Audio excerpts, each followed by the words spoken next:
all of us. Good luck.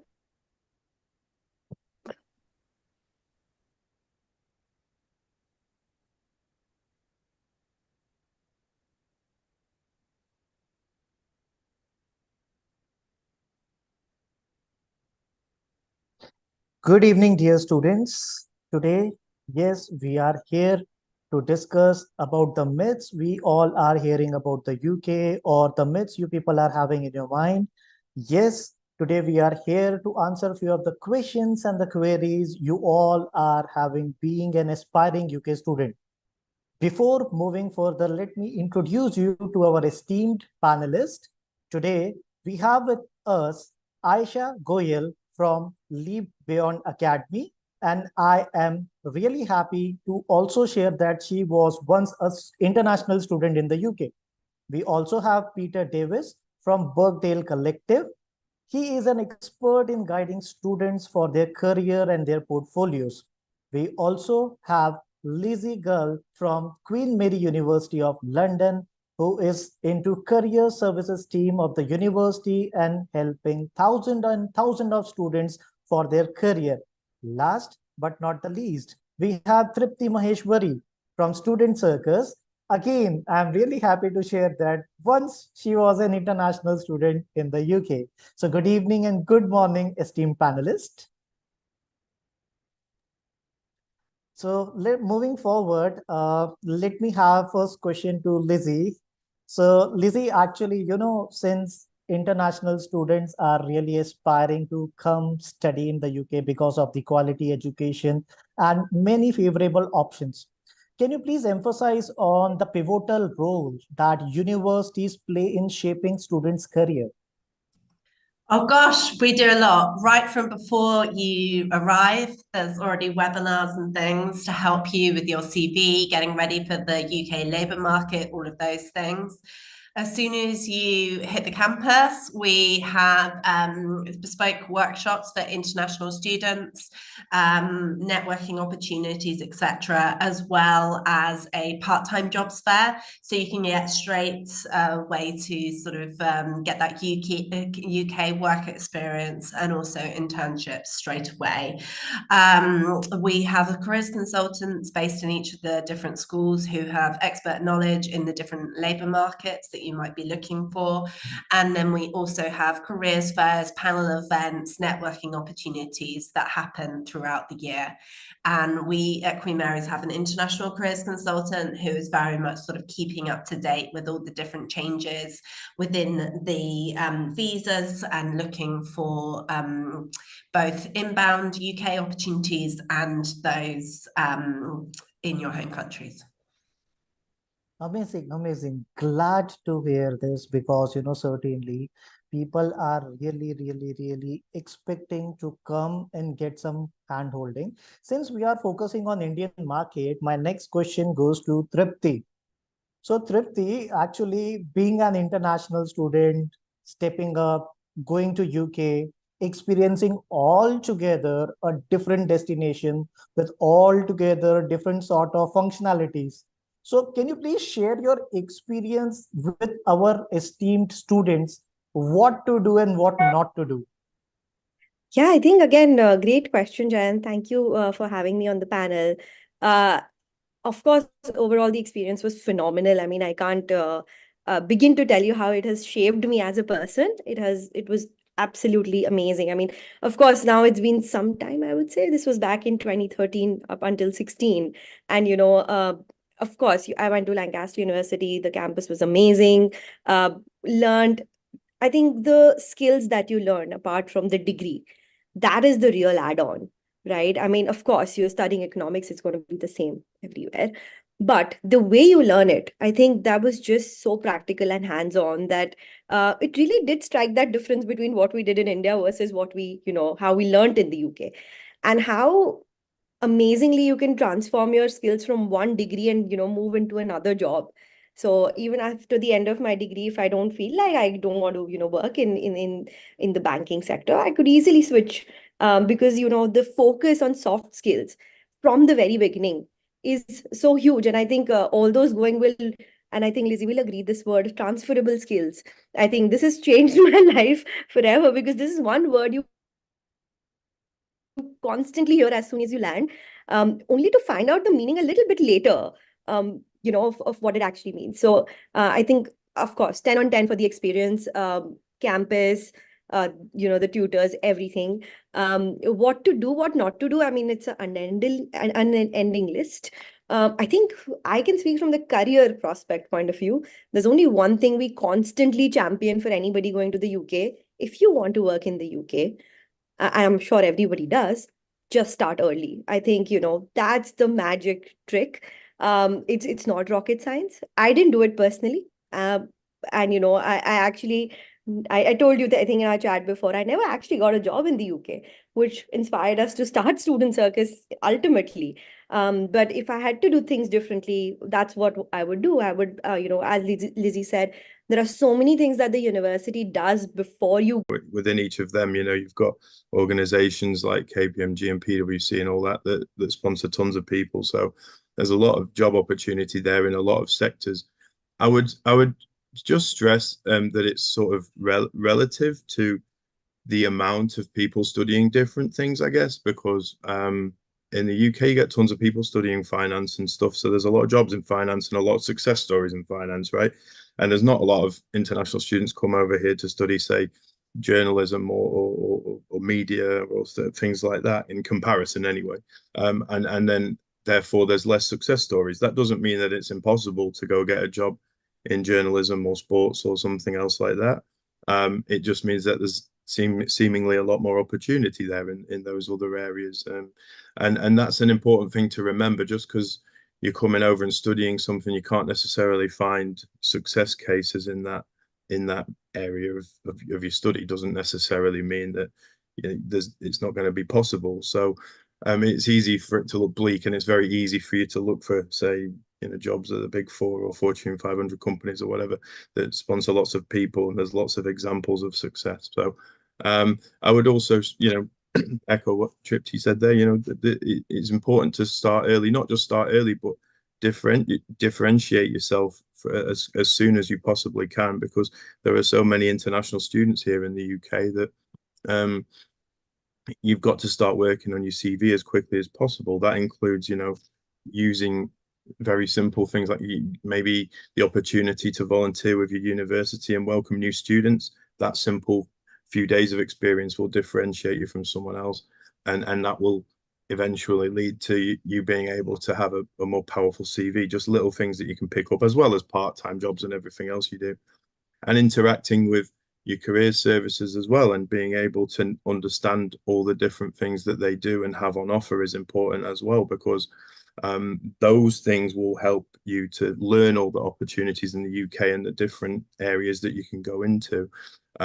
There's a ton of students who don't really interact with career services until they finish university, and then they're a little bit more desperate, and that's such a shame, because there's all these great careers fairs. I was actually at Queen Mary a few months ago doing a talk for Chinese students, and that was with the British Council, and that was a very well received event. And if you are aware of those things going on and you attend them, and you've got all these big companies coming to literally be face to face with you and say, these are our opportunities in the UK, come apply. They're like they're face to face.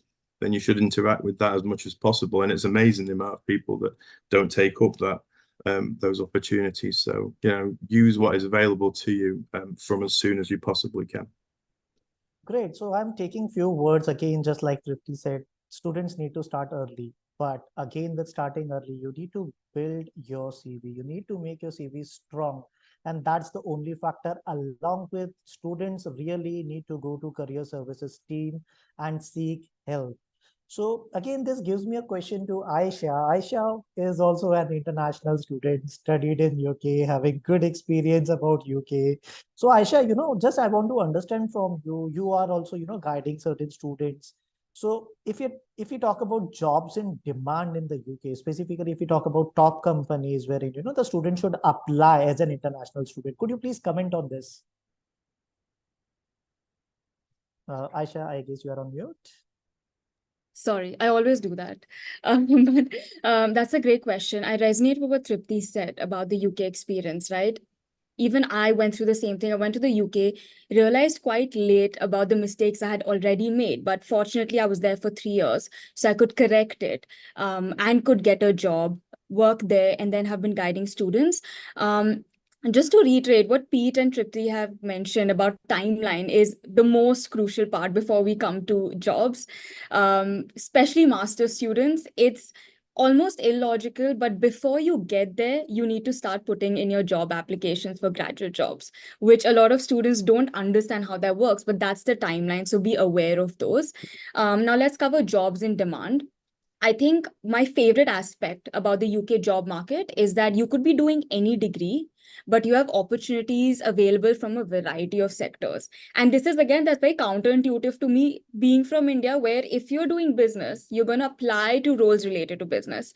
That's not the case in the UK. You could, in fact, even become a lawyer while doing a degree in finance or management, right? And this means you can apply to companies that have a track record of sponsoring a lot of international students. And I would always say keep the big four on your list. PwC, EY, KPMG, Deloitte, they sponsor a huge amount of international students every year. And our perception and my perception used to be that these are accounting firms, but you'll be surprised at the diverse roles they have. They have sustainability consulting, normal consulting, law, tech. They even had creative consulting. They have a lot of innovative jobs that you can apply for. So please do that. Keep the big four on your list. Keep the banks on your list. I've worked with students who've done a degree in geography and got a job in wealth management in a bank and loved it because it's a client-facing role. It's a creative role. And interpersonal skills is something you can actually exercise in a banking role. It's not just your back-end roles, right? So if I were to talk about jobs in demand, I would like to say make it more company specific. The companies that I have personally known to have a track record of sponsoring international students, even when graduate visa wasn't a thing, even when we had to go through the whole tier 2 sponsorship cycle. They're the big four, they're the big investment banks: Goldman Sachs, Morgan Stanley, HSBC is great in terms of diversity, Barclays, even Lloyd's.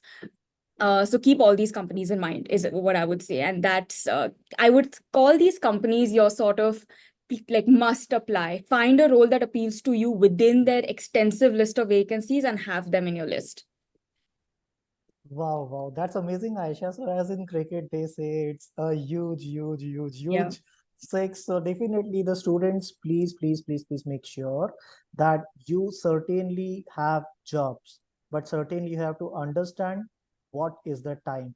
For particularly master student, those who are only having 1 year, start applying when you are reaching in the UK.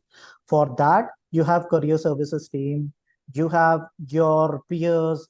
You should reach out to your career services team and your peers. And certainly, as Aisha said, you have big companies also who are giving you jobs. And surprisingly, that's a wow factor in the UK. Even you can switch your domain irrespective of what you have studied. You can still find a job in another sector. That's brilliant, Aisha. Thank you so much. Again, this gives me a question to Lizzie because, certainly what Aisha is talking or what Tripti and Pete has said, certainly, university play a pivotal role. Now, if we talk about, the career transaction students have, so could you please assist us in identifying what kind of setup universities are having to assist students for their jobs? It could be, landing to job networking sites or career fairs. Because in India, we have seen altogether a different strategy. In India, campus placements are there wherein university, colleges, and institution brings companies within the institution. They conduct various drives, and then and there they give the job offer. So this is what India is, but UK is totally different. So can you please throw some light on this? Okay, so there's various things. One, we've got a big emphasis on embedded employability skills. So those transferable skills that you're talking about, they are embedded, so they're almost unavoidable. So let's not forget that experience that you'll be having on the course. So, for example, in one of Queen Mary's business management MSCs, they had simulated coffee shops, and they were learning all the entrepreneurial things and then drawing out all the skills from those. And then the careers consultants are going into all of those courses. So although, of course, you go to the careers service, we're really trying to make that careers service structurally unavoidable, so that it's just embedded into your process. We've signed up to Student Circus, and we find Student Circus really good because it's got all of those companies that have already approved that they would be very happy to sponsor a student. So that's brilliant. We've got an international careers consultant, and her role is specifically to do lots of education and group guidance sessions while the students are at university, but then very much coaching students into jobs after they have finished. So you are eligible up to 3 years of guidance after you finished. We also have our own temps agency, so that's where you can get part-time jobs within the university. So that's a really good way of finding roles. We're also, the way that the graduate visa is set up, I know that they've changed the limits a bit, but the way it is, it's very much designed to get you that sort of entry level role, and then you can stay within 2 years to then be able to apply for that highly skilled visa. So we are very much trying to, you know, support people to articulate their skills, make the most of them that they've gained throughout their courses and their other experiences. We have interview sessions, practice interviewing. We have CV ones. LinkedIn is a massive thing, and LinkedIn is something that you can start before you even get here in terms of connecting with people on your course and things. I think we're finding that recruiters work more and more on LinkedIn. So definitely getting your profile and everything sorted before you even come, especially we've talked a lot about, like, you know, the Big Four, which is absolutely a brilliant option, but we've also got a lot of companies in the UK that are really struggling to recruit, and especially for niche areas like digital skills and numerical ones, especially since we've left the EU, you know, those people, we don't have as many people coming over there. And so with those, we're finding that recruiters are finding it really hard to recruit. So having a really good LinkedIn profile set up that you can get the more niche recruiters getting in touch with you, and you can get referrals and things. So we make sure that we have a lot of companies coming onto campus, and a lot of networking events. So they can be sort of subject specific, or just international students, alumni coming back and saying about how they navigated that process. And we also have e-mentoring that's online, and that can be brilliant because it's, you know, a lot of people want to give back after they've had a brilliant experience at Queen Mary's or what have you.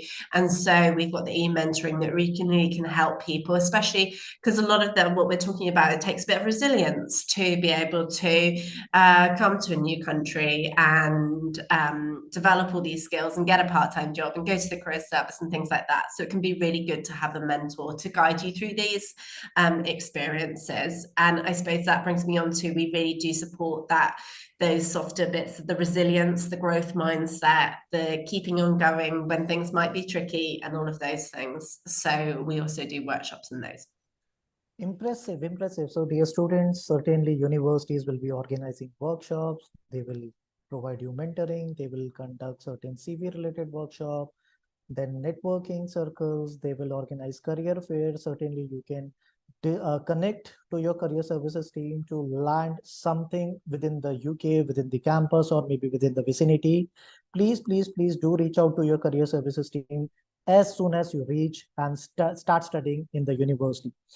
This gives me two questions for Tripti. So Tripti is something, you know, students are very fond of, but before giving you the questions, we are able to read all your questions within the chat section, dear students. So slowly and gradually, we will be picking the questions and we will be resolving your queries. So Tripti, I will be asking you two questions. I'll mix one of the question which is there in the chat section.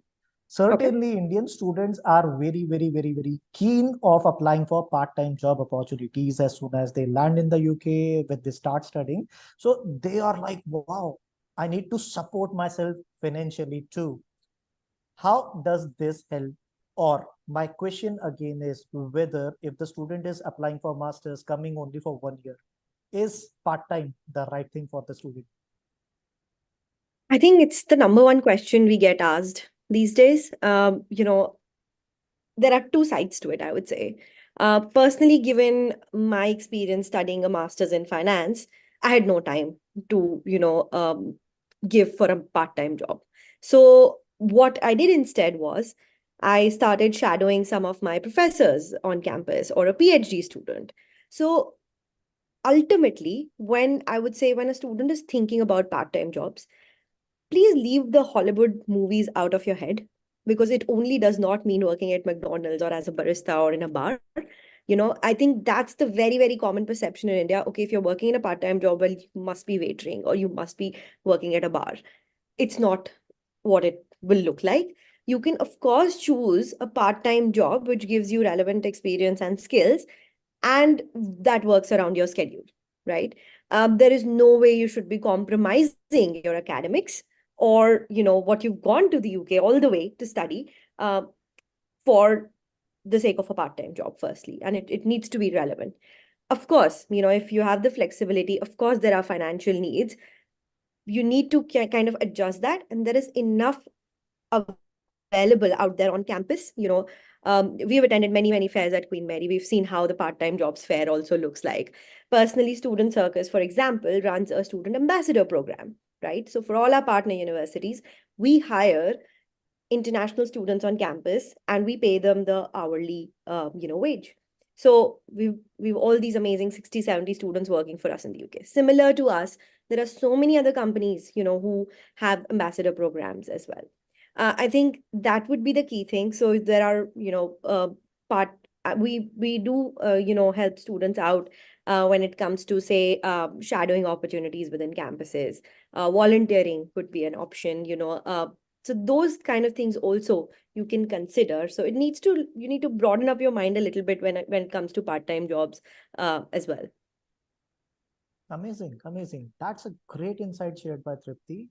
So, dear students, there are n number of companies who are looking to offer you part-time jobs. Certainly, again, Tripti, can the student should reach out to the career services team for these opportunities? Yeah, 100%. I think that's the number one thing that, when Lizzie said, we partner with universities for this. The one thing that a student does is the first point of contact always is the university careers. And every university has career support for part-time available on campus as well. So it's either through online job board, or there is a walk-in service, or there are job fairs for the same as well. Even councils, I would say, especially like, anybody who's going to London, councils also support students a lot with the part-time opportunities as well. So that could be another thing to consider. Wow, that's so appealing. This gives me a question to Aisha. Aisha, since we are talking about now part-time, and while I was reading the questions which students are generally asking, so again I'll combine two questions for you. The first is, if we talk about some myths versus the reality of the UK job market, versus if the student has finished the course, how should the student should proceed for looking for a job? So this is the two questions which I have combined for you, so that we are addressing the questions we are receiving. I'll start with myth reality. Sure. I think most of the questions I get from students in India are usually covered in the myth reality thing. One is that there's a huge block, a mind block, that students think that they need to be either from Oxford, Cambridge, or one of the top universities to get a job. That's not the case. You can be from any university. It'll really depend on your profile. Okay. I've seen students go for interviews. One is from Oxford, one is from a relatively smaller university, and the smaller university student has got the job because their profile was that well-rounded. Right. So don't have the block of you need to be from a top university to get a job. After a certain qualifying stage, like if there are 5 stages in a UK application process, your university won't even matter. It'll be about how you perform in an interview. So that's one. I think second is, a lot of students tell me, oh, I'll apply as soon as my degree ends, and that'll be early enough. We've covered that enough. You need to apply as soon as your degree starts. So just flip that thought process. I know there'll be Freshers Week. I would say don't miss out on your Freshers Week. Mental health is a huge issue. You will feel lonely when you go there. So I always advocate enjoy your Freshers Week. Do a bulk of your job in terms of applications before you even get to the UK. I would suggest have a CV, have a template cover letter, and have a basic idea about where you want to apply before you even get to the UK for masters as well as undergrad students. For undergrad students, you need to apply for first year internships. We can cover that later because that's a whole different topic. I think the third would be academic grades. So there are students who will just focus on academics, thinking that's what's the main factor. You need to get a 2-1, right? That's a 60% and above, translate into percentages. As long as you get that, you'll be eligible for most jobs, right? So you balance that time with also being involved in on-campus activities. A lot of international students are not going to have international experience. They don't have UK work experience. A way to showcase that is to get involved in societies, have leadership positions. Like Tripti mentioned, do some brand ambassador part-time jobs, or even start your own society. I think that's the highlight thing you can have on your CV if you've started your society. Just as an example, we are working with a group of Indian students. We wanted them to start a society, and it's very tough to find a society that your university doesn't have, because universities have like 200 societies, right? And they started a Kabaddi society, which is it's an Indian sport for Pete and Lizzie. It's a very fun Indian sport. And that was brought up in their interviews, and the interviewer discussed the sport, how it's played, and how they went about creating that society. And it really helped them stand apart. So find these ways to enhance your CV. And I think the last point I would cover is always remember to diversify your applications. Don't only apply to your degree domain. Diversify it with the smaller companies that are sponsoring. I think Student Circus is a great source for that. With the bigger companies that are sponsoring that we covered earlier. And even your local city companies. It won't take you much to just walk into an office and just speak to someone. I know a lot of students who've managed to do this in their local company, in their local city company. So someone who was at Nottingham walked into a volunteering organization. They had a role as a marketing manager. They got that. This is a rare scenario, but basically look out for opportunities around you and make it a mix of big companies, small companies, and local companies. I think this would be my 5 myth versus reality stuff. Wow, that's so amazing, Aisha. So certainly you have clear, very, very, very missed, which was there within the minds of Indian students, and I'm pretty much sure now they will be having a sigh of relax. This gives me a question to Pete. So Pete, certainly, we are also receiving questions in regards with subjects. And since you are one of the expert who is guiding international students, so could you please assist us in knowing subject areas which are experiencing high demand for postgraduate student in the UK, specifically because if I talk about Indian students and Indian parents are very keen on return on investment. I'm very keen on what, sorry, what was the end? Keen on return on investment. So Oh, right, whatever yeah, they are investing for the study. yeah. As I covered, and I think everyone is covering in most answers now, like you can pretty much go into anything. There are super common ones that we've sort of all mentioned so far.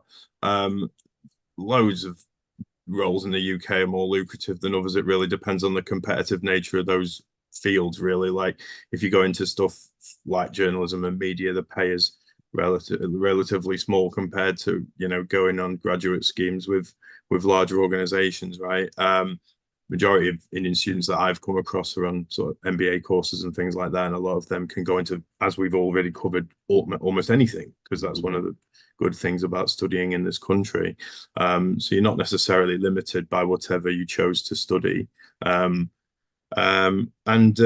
Yeah, it's very well publicized, to be honest. As I go back to what is provided by universities and stuff, you can go to career fairs and interact with these organizations there's loads of stuff that you just wouldn't imagine you'd find if you go and get yourself out there and join in the events that are happening on campus and stuff. That's one of the major things I think that is quite eye-opening, because for most international students, the general concept of a career fair, the fact that employers come on campus and they set up their stall and they give you away loads of free pens and water bottles and stuff, and then they also try and hire you for jobs, is how do you deal with that situation? How do you handle the fact that because you get the awkward thing of people just coming by and taking a pen and not really talking to you at all. How do you actually interact with that employer? How do you impress them in 30 seconds? Because I attend lots of career fairs myself, and I say, for example, if you meet 100 people, I probably remember 2 from every single one, just as a rough example, because those people are extremely impressive, that stand out, and they have the right experience, and they've researched the company. My company isn't very well known, but I work with Man City Football Club and 30 universities and Liverpool and loads of charities and stuff, Liverpool Football Club, loads of charities and things. Like, no one knows my company's name, but if you actually researched it, you'd be able to say things to me when you first approach me. And the same goes for an organization such as EY or KPMG that you think you know, but those companies are in the news all the time. You can Google them, and there'll be some relevant news. If you've just read that about 30 seconds before you're about to speak to somebody, you can make a good impression on them and break the ice, and get yourself in a position where the recruiters are going to really remember you. And I think that's super important, because when you have these opportunities to apply for things, there's lots of alien stuff, like I mentioned, such as career fairs, that are such a good opportunity here to find opportunities. I mentioned earlier in the first question the register of sponsors list. It's a very handy government operated website which link that you can go to and find live which companies are sponsoring you right now, and it's you can export it as an Excel, and you can search through it for where the companies are based, and if the company or you found a job maybe online, are they sponsoring, are they on that list? That will help you a lot with I think one of the things we were going to also mention was the shortage of occupation list, which is a different thing altogether. That can freak people out, because people can view that and be like, oh, they're not hiring what I study, they're not desperate for it in the UK. It has a different sort of meaning, because the shortage of occupation list is really aimed at people who aren't in the UK, that they would be willing to fast track on visas for sort of medical roles, is very common on that page. So the register of sponsors list is the one to really look at, that will help a lot. And you can just see the sheer volume of opportunities in different different fields in different sectors that you can go for, and then go away and research that. So if you sort of cross-reference who's coming on campus with that register of sponsors list, you can kind of see who will might be good for you to go talk to, and use resources like Student Circus as well. They obviously target specifically companies that are willing to take on international students as well. So all this stuff's available, as we've covered in previous questions. It's just like getting on it from the first, from the moment you arrive. And just to add something which is sort of relevant to all of this, not just with part-time work and internships, but a lot of people who study in major cities, I mean, by maybe India standards, they're not as big, but certainly London, Birmingham, Leeds, Manchester, and so on. They've got big conferences that go on for different sectors all the time. There's like that aren't connected to universities, but I hired somebody a couple of years ago, and she was studying AI, and she volunteered to work at an AI conference in Leeds for a few days, and that was really impressive to me, because it showed she had an entrepreneurial sort of spirit. So getting involved in that kind of stuff, I think, and adding those bits of experience will help you stand out a lot. So that's just something I wanted to add on the end there. Whoa, whoa, whoa. What a startling factor given by Pete to us. So students, please remember these mantra from Pete. You just need to understand how you can impress your interviewer within 30 seconds, which is known as the art of pitching. Please master it as soon as you are starting your journey. The art of pitching will definitely lend you a job. This indicates that yes, there are jobs in the UK.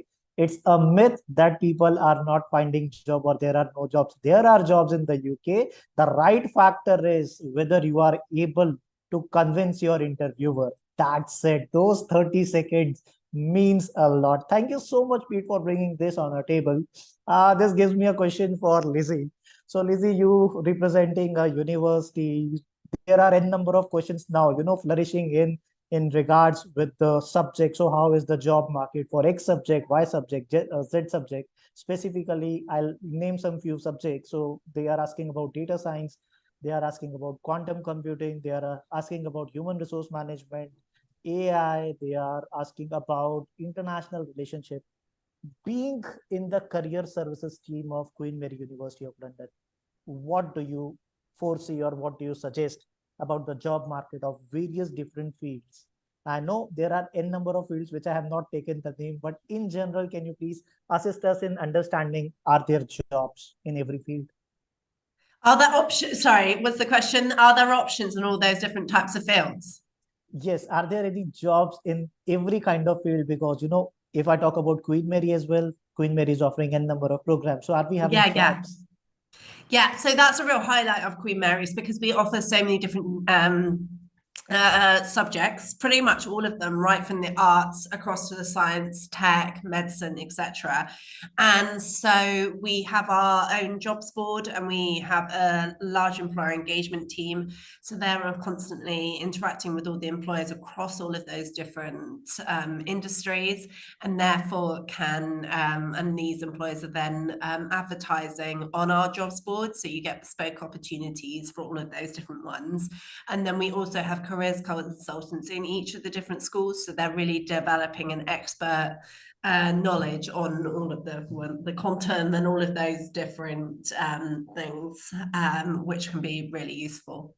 And then we have careers events and sector themed weeks that are linked to the Pacific ones. And then we really recommend, when something's quite detailed, getting in, using LinkedIn, making the most of your network and being able to reach out to people. And we find that, especially if you go on LinkedIn and you look under the alumni function of Queen Mary's University, and you can very much find people, especially if it is very specific, they will be very interested in helping you out.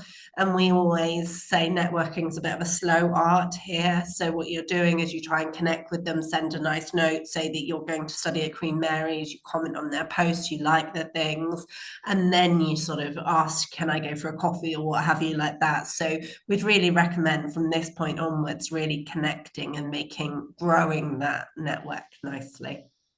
Bravo, bravo. So again, Lizzie has given us the mantra of networking. So I was just looking in the question chat section. So I found one question, how to do network. So I believe you have got the answer. Certainly what you have to do, you have to be very rocking on your LinkedIn. Certainly start working on your LinkedIn profile, number one. And the question which I asked to Lizzie, are there any jobs in every kind of field? So the answer to this question is yes, because wherever or whatever university you are studying in, every university career services team are constantly in touch with different employers in the UK with different domains to offer you good jobs. I'll refer to the statement used by Pete. What you have to do, certainly you have to remember some of the elements of those organizations. He took the example of ENY. Obviously we all know about ENY, so if you will Google out, you will have something, and that's what our art of pitching is. Whenever you have these elements, you will be having job ready. That's the mantra given by Lizzie. Thank you so much, Lizzie, for bringing this on the table. Oh my goodness, time is running, and I am having quite a good number of questions. This gives me a question to Tripti. So, Tripti, let us talk about first. While I was having a word with you, certainly we had a discussion that UK is having jobs, but it is hidden. Yeah. Many jobs are not advertised. So can you please throw some light on that along with challenges in securing employment opportunity for international students? Yeah, I think with the hidden job market, what I was trying to say was, of course, employers will list jobs on different job boards like Student Circus, Target, university job boards, etc. Um, you know, but there are a lot of small and medium-sized companies where you can actually network your way into a job. And they might be hiring internally, or they might have, not thought of that role yet, but they will eventually, if they consider you as a valuable candidate, will end up hiring you. I had a personal first-hand experience in this with my summer internship, because I simply wrote to a startup called Drop It Shopping that I love what you guys are doing. It never said anywhere that they're hiring interns for the summer. And I said, well, you guys, I love the concept, because you're revolutionizing shopping experiences offline. And I would love to, be a part of it. Are you hiring any summer interns? within a week, I had my first and only interview, and I got a summer internship for 6 months. So you've got to keep your eyes and ears open. You've got to be quite out there, which is very difficult. I think it was the most difficult part when we are talking about the challenges, your next question. To come out of your shell, to be able to express, be confident, in a foreign culture. You're not sure about your etiquettes. I mean, um, we had made so many mistakes when we started Student Circus in the UK, because culturally we were quite illiterate to the British culture at that time. So one of the things me and my co-founder were doing, which we do in India, is if you want to meet someone and make an appointment, you call them, right? So we started calling up universities and vice chancellors to make appointments, and we literally had the phone bashed on our on our faces, and they kept saying email, and we were like, oh, okay, this is a learning. You need to email people to make an appointment to meet them. Didn't know that before, So I think we pissed off quite a few vice chancellors with those phone calls. But you got to learn. I think never take no for an answer. And I think UK is one of the places where there are so many people out there to help you.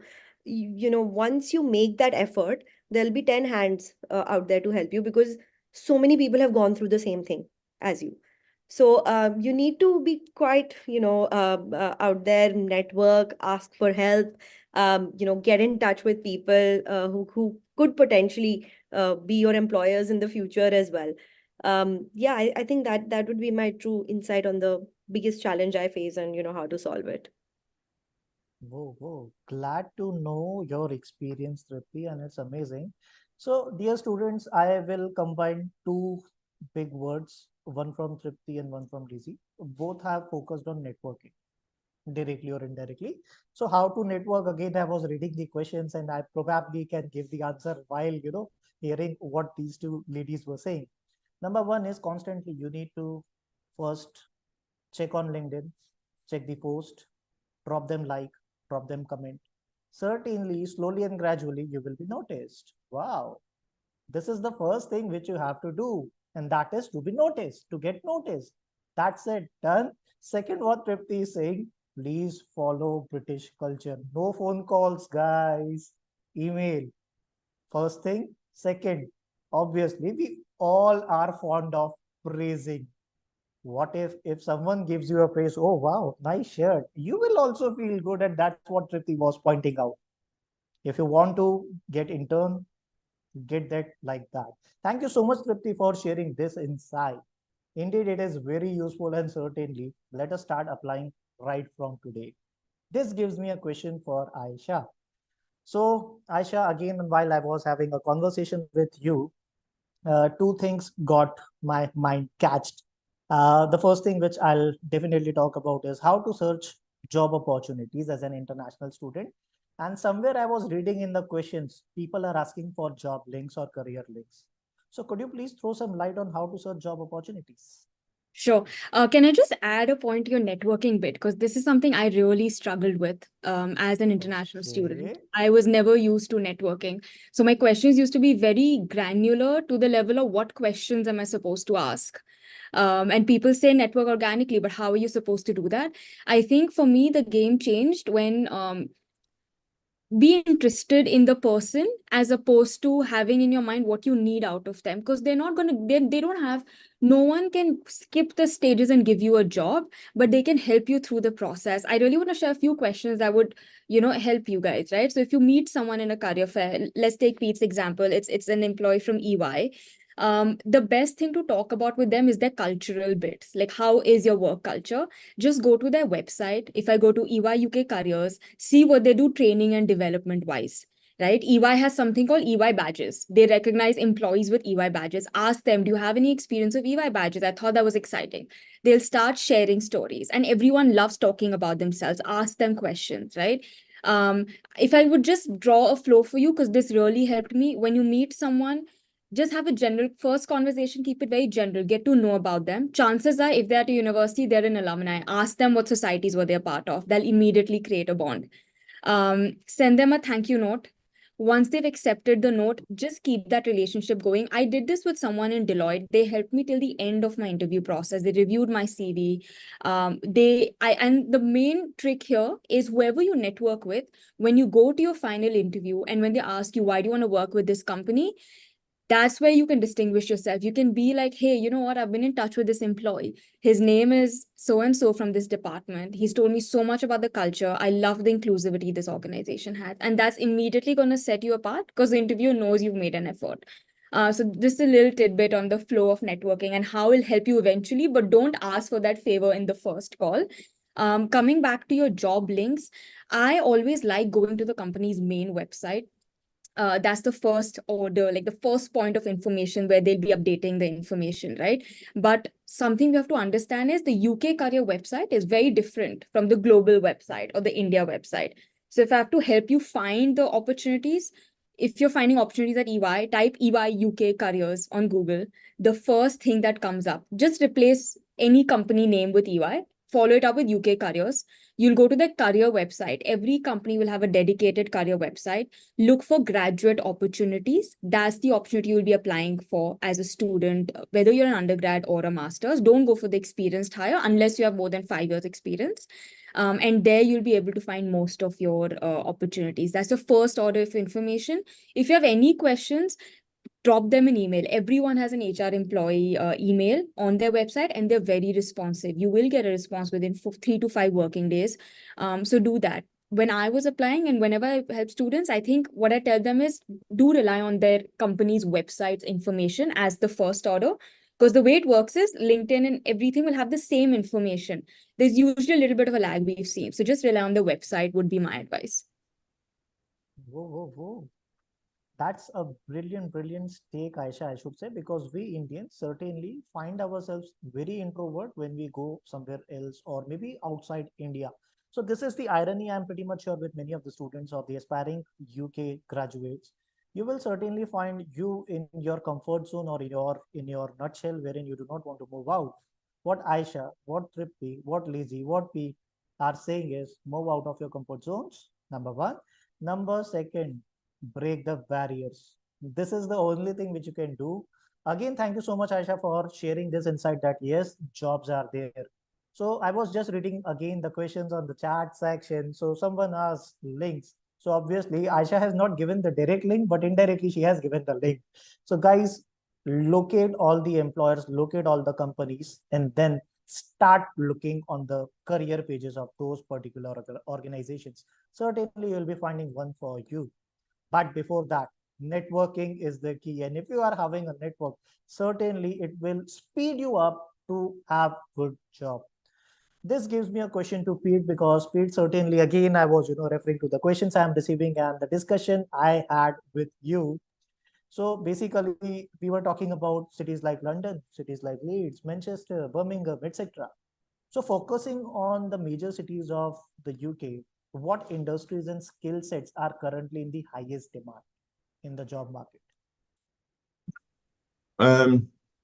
Yeah, and I think I've said this a few times now, but the industries wise, I think yeah, it's relatively, again, very first question that I answered, the general nature of applying for the big sort of 4,500 companies, the big four and all that, they have a high volume of things to apply for. We sort of touched on it a little bit between us all, but you have to also consider that all major companies have various positions. So just because you're applying to a finance company doesn't mean that they don't have a HR department, right? Like, so you have to think a little bit outside the box sometimes when you are looking for the jobs that you're going for. I once did an insight day with HSBC in Canary Wharf once, and there was lots of talks going on. So I was just like outside the room. There was this guy who was super well dressed, amazing suit, like lovely mustache. He was outside the room, just sort of stood around, and I introduced myself, said hello.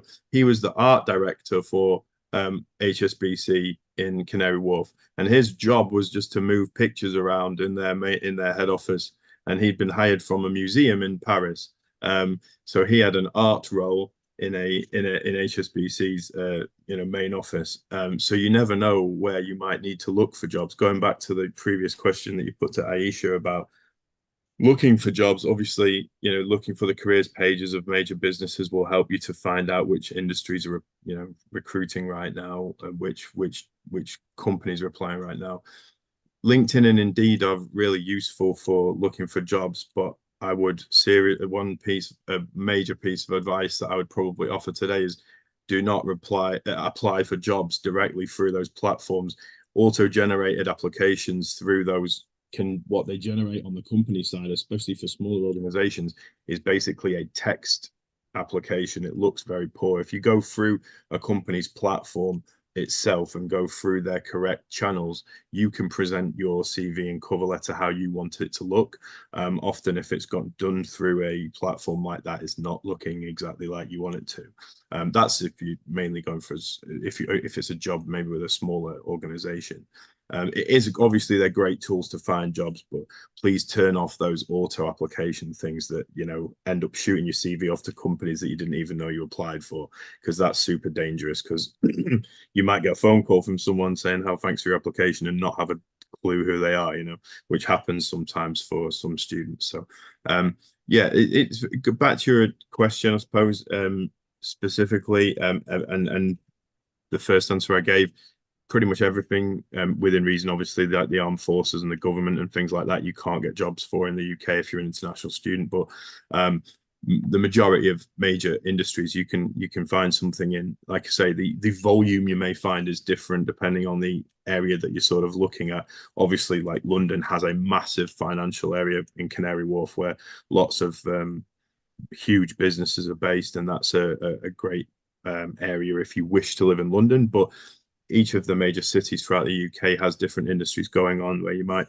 the Manchester has quite a lot of pharmaceuticals businesses, a lot of tech jobs, a lot of IT jobs, and so on. Leeds is another area where there's a lot of finance roles. There's different, with some basic research, you can find this stuff out anyways. But it's not a big country compared to India either. So like it's if you're studying in one end of the country, getting a job in the other is not a huge deal if the salary's good and all that kind of thing. Whoa, thank you so much, Pete, for sharing this insight.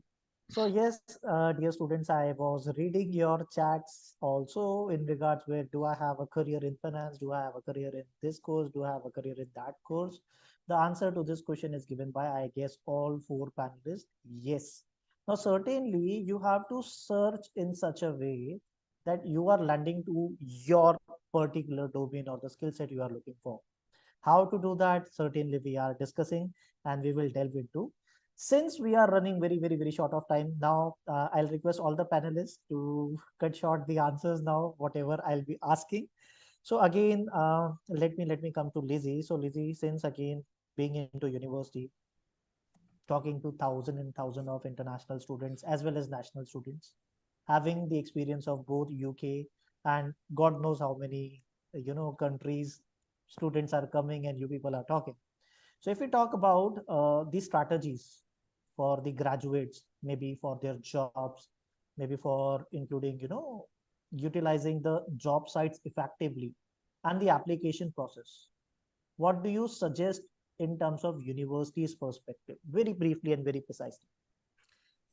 Okay, so for what I recommend when they're applying for their jobs, make it bespoke to the company, get to know your skills, how to articulate them, and get to evidence all your skills so that you can answer all the competency-based questions and get to know your strengths, as this is a new type of recruitment method. Great. Thank you so much. Now I'll come to Tripti. Tripti, I wish to know the mistakes you did as an international student while applying for a job, so that my aspiring students and the students who are, planning to be in UK in this September 24 intake should avoid those mistakes. I think the top thing is, as Aisha also said, about master students, especially if you're a master student, please start getting accustomed to the application process, what employers, where do you want to apply, what does a UK CV look like? It's different to what you would know in India. What is the premise of a career, fair?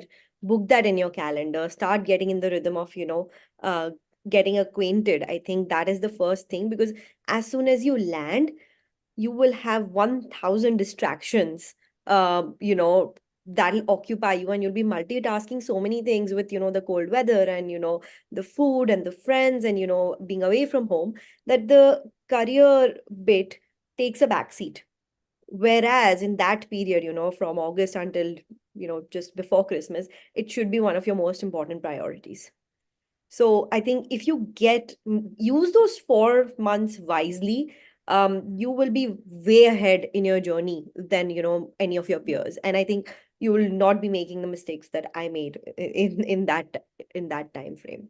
So and I think I would say going to the career service very early on is also extremely important, because you're in a different country, it's a different setup, the employer mindset is different. There's no way that you can speed through these things on your own. So don't think that, okay, what are these people going to think if I ask them a question? One thing I've learned is you have to be shameless in these things, and you have to ask, because there are so many people out there to help you.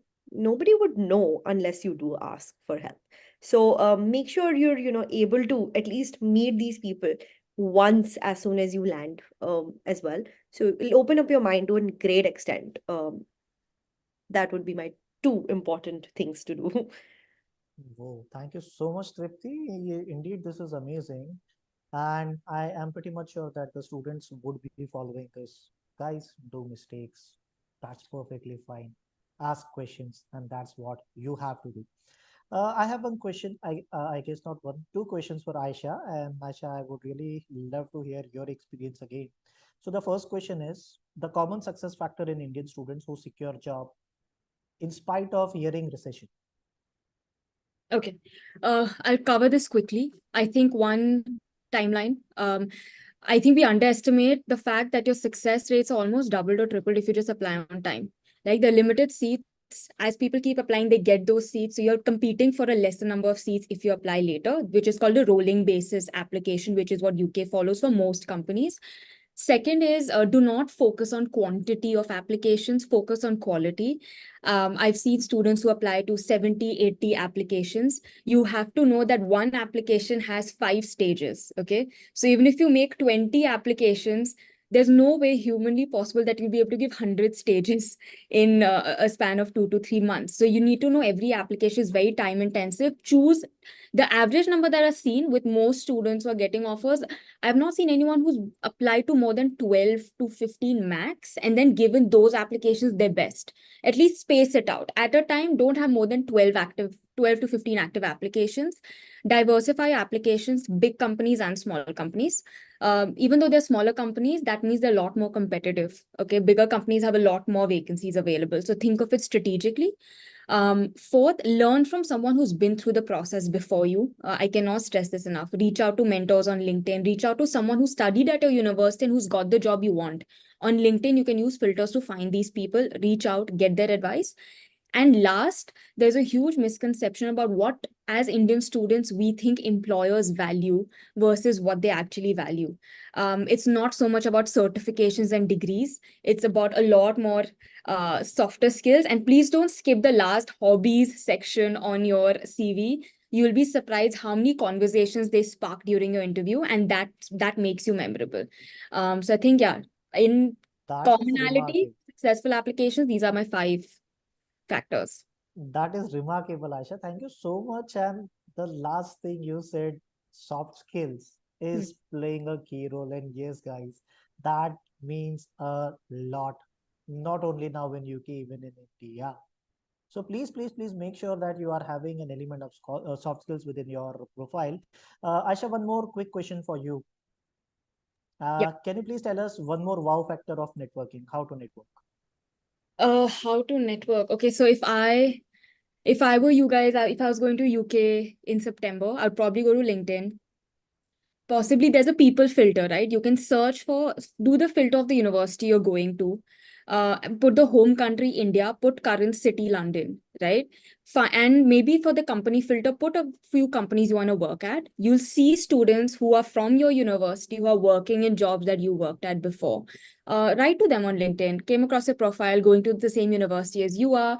I would love to know if you anything. It could just make it a little open-ended and make sure you're not asking them a very broad question, because no one has time to write a very long answer. Ask them if they're more comfortable with just a 10-minute chat, if they'd like to have that with you. On my so leapbeyond.co.uk, a lot of mentors also offer free calls, book calls with them. They have literally free calls that they're offering for students who need these calls. You can book calls with them.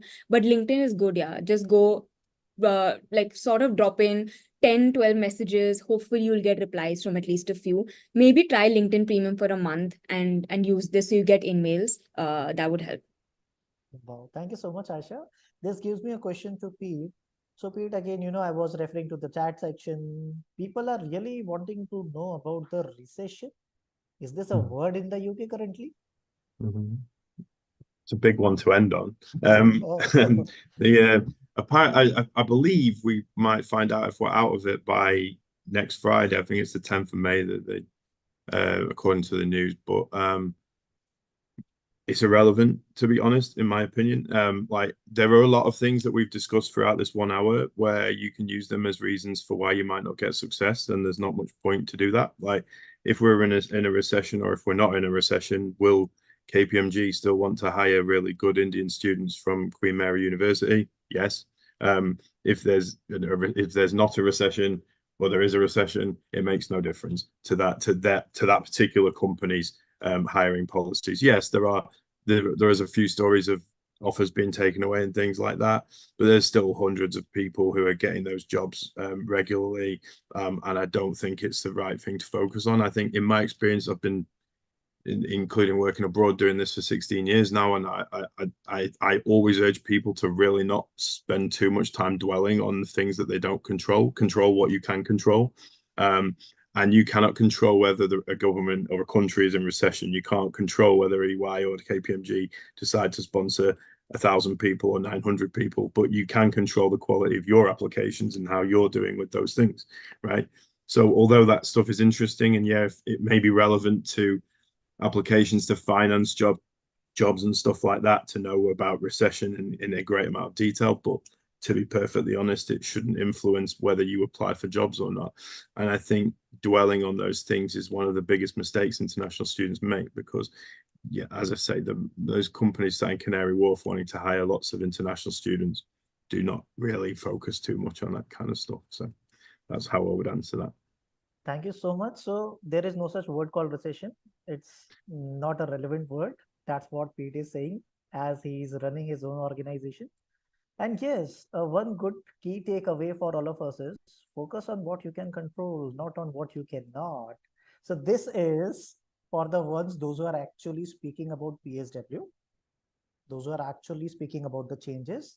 So my dear students and the parents, those who are listening this, that is something which is beyond our control.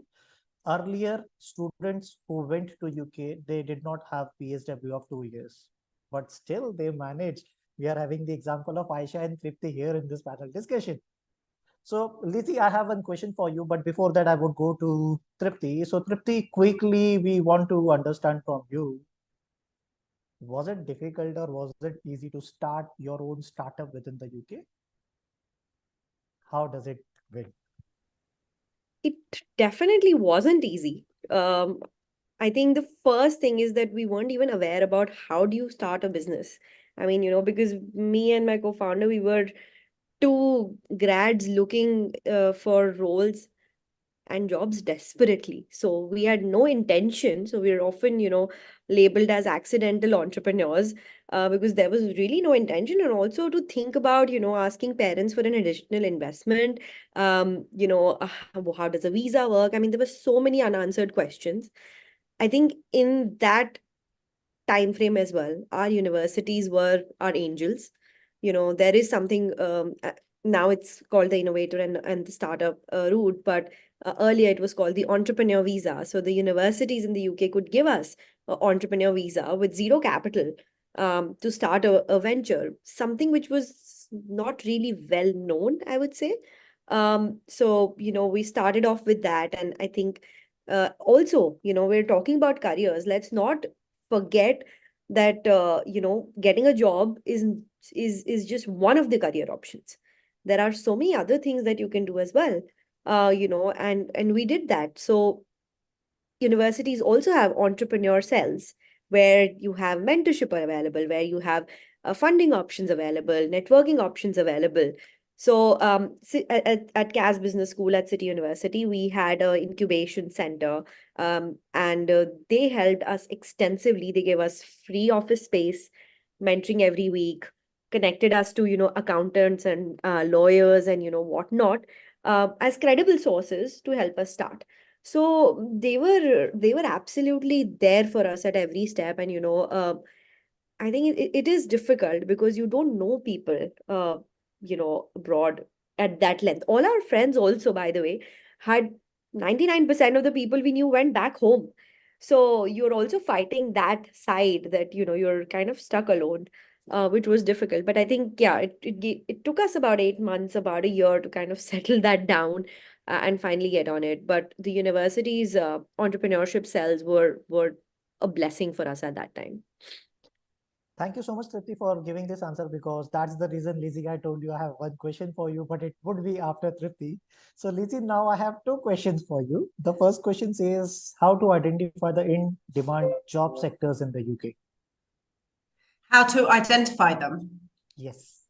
which different job sectors there are, and how to look for them. Is that yeah?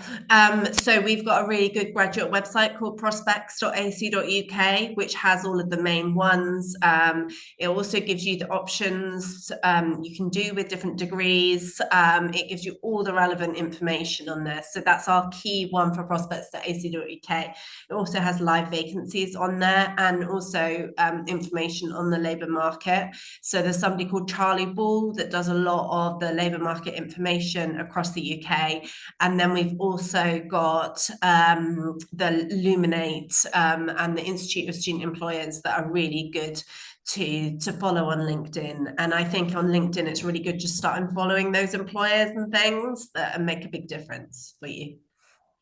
That's brilliant. One more question for you. So since Tripti was sharing her experience of the support she got from university, can you please highlight some more support which university provides to the students? And more support for career services. So I think a big thing that I haven't touched upon that Tripti just did is the enterprise support that we have. Like we have lots of different awards, Grow It, Launch It, etc. Different sort of enterprise ones. We also have Q hacks that can help do develop the enterprise skills, and we also kind of focus on entrepreneurship as well, where you're developing sort of entrepreneur skills but within a company. So those sort of things are really good. We've got a lot of work related learning, so developing those skills through programs or in curriculum training. And then we've also we've got all of our workshops, our and I think a key thing is Rihanna, our international careers consultant, because she very much understands what's going on in the different markets and the experiences. And also, I think a really important thing within our services is community. We find that some students, when they come, it can be a little bit lonely when you first arrive in a different country. So a lot of the career support that we give from the get-go is about that community, group guidance, like linking you up with your peers and having a really lovely community. We also have a women's careers cafe, which is very much focused on women and especially ethnic minority women. It's in a yurt, which is kind of a strange place, but with fairy lights and things. And all of that is about the community building and different people sharing their stories. So it's really important for us. That's amazing. Thank you so much, Lizzie. So since we are beyond our time, just one last thing which I will be requesting to our esteemed panelists. I'll start from Tripti. Tripti, one piece of advice which you would like to give to all our attendees. One piece of advice is, if you're considering to study abroad, do it. I mean, that would be my first thing to say. Given everything that you hear in popular media, what people are telling you, you've got to experience it yourself. There will be challenges. I mean, it's not easy for anyone, but it'll be worth it. So you must give it a go. Whoa, so this is one of the key factor, guys. You must go. Yes, you will be hearing n number of things which may try to stop you, but do not stop. Reach towards your goal. Thank you so much, Tripti, for this wonderful word. This is like same question for Pete. Pete, one piece of advice which you would like to give to all our attendees. Yeah, something I've not said already. Well, we've touched on it, but use LinkedIn. Add everyone on this call. Add everyone on your course. Like one of the things that people don't like worry about getting started with on LinkedIn is I've only got like 4 or 5 connections or something, but you can literally start adding people from the moment you meet them. Obviously, don't be annoying with it, but like grow that network. You have no idea if the person sat next to you on your course, in Tripti's case, is going to be owning a business in the UK, one day. So you have absolutely no idea about what everyone's going to be going off and doing in the next sort of 5 to 10 years. So grow that network from the moment that you possibly can. I mean, I've seen my phone going off while I've been on this call, people adding me on LinkedIn already, but like it's normal. But I do strongly suggest it's such a good tool to use here, and it is so widely used in the UK that it can open a lot of doors and give you connections to other people that you might want to introduce yourselves to as well. So use it from the moment that you arrive, basically. Thank you so much, Pete, for giving this wonderful advice that yes, kindly start using your LinkedIn effectively. Start sharing your connection links, connection requests, start networking with the people who are already in the UK, maybe with the university, maybe with the alumni. That's what Pete has to say. Certainly, I'll go to Aisha again. So, Aisha, yes, again, I vote for you. I think do your work before you land there. You'll be doing yourself a massive favor because the first 2 months are going to be crazy once you land. And secondly, I know there's a lot of noise in the UK market. It's very anxiety inducing, but trust me, it's not as tough as a lot of students think. It's not an impossible feat. It is possible. You don't have to be someone brilliant with patents to get a job. Have a well-rounded profile. It's perfectly possible to get a job. Thousands do it every year. Thousands of international students. I'm not even talking about the locals. So you can do it as well. Just have that possibility mindset. And that's a game changer a lot of times. That's brilliant, Aisha. Thank you so much for sharing this wonderful insight that yes, you continuously have to go on, forget what you are hearing. Because yes, you will be continuously hearing every ifs and buts. But again, beyond ifs and buts, you will land your future goal. Thank you so much, Aisha, for this. Now, last but not least, Lizzie. So can we have a piece of advice, and that too from academic point of view, to land a job? I think mine links back to the thing that Pete was saying earlier. Think about what you can control and really work towards that. Don't just look at the jobs out there. Get that LinkedIn sorted. Go to all the little events. Speak to as many people as you can, and really focus right from the step of what you can control now. That's brilliant. So speak to a number of people is the piece of advice Lizzie has certainly given to all of us. I know there are a few more questions related to specific subject aspects. So dear students, need not to worry, because certainly SI UK will help you to go through the subject specific aspects also. Stay tuned with SI UK for all those queries to be answered. But yes, I guess that was it in today's panel discussion. So I would like to extend my heartfelt gratitude to all the panelists, starting from Lizzie, Pete, Tripti, and Aisha, for sparing your time. I mean, beyond the hour which I asked you. So thank you so much for your readiness, for your willingness, and for your generosity to help out all the aspiring as well as the students who might be landing this year in the UK. Thank you so much for your time. Thank you, Jan. Thank you. Bye. Thank you. Take care. Bye. Cheers. Bye.